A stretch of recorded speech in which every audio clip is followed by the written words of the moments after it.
Yo bode, quand ti fam ta wè a fè dous kon sa men? Comment? Qu'est-ce ti fam ça? Pas qu'est-ce non? O direkte, so ap di da, ben ti fam ta wè a men. Ti fam go bouda mi go sa men. Sa ki ta mache a wè a men. Pral gen kou, oui. Ah, ok, ti fam ki ta fèm jeudi ya?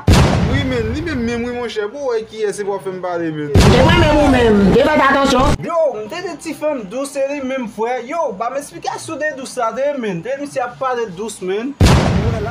Où est là, John? Où est là? Yo, ils vendent dame. Franchement, jamais. Yo direkte kalmo men. Ma zek ge douce we men. Ay medel! Ma zek ou yen boba la men. Beti kou yad men. Ma zek a fwape men. Bon sou kwa yon ti men.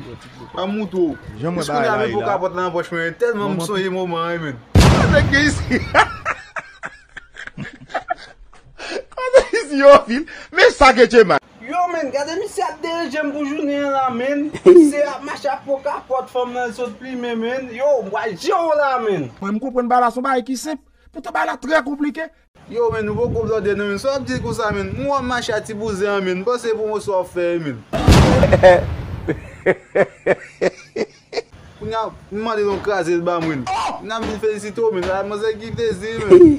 Yo, mwen ta fè promosyon a madame mwen men. Yo, gade mi se fwe kan. Wè nek ki kouwe madame mwen. Ba chem gade sa kou sa nou fwe. Pas commencer à trembler là, non? Reste en place.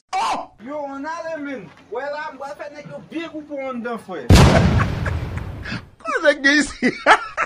Se, jol mwen tro chou. Gide kek madi chok nan boudam.